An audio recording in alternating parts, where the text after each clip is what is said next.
அம்மா என்ன எங்க கூட்டிட்டு போயிட்டு இருக்க? அங்க பாரு ராதிகா, அந்த பாக்கியா கிட்ட மாப்பிள்ள சண்டை போட்டுக்கிட்டு இருக்காரு பாரு. இத பாக்கதான் என்ன கூட்டிட்டு வந்தியா? என்ன அங்க பாரு.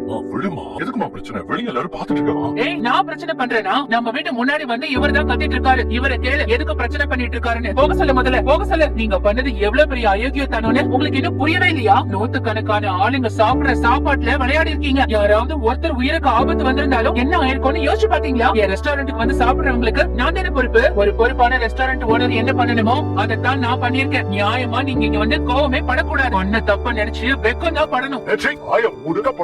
இப்ப சொல்றேன், பண்ணது பெரிய தப்பு எது தெரியுமா?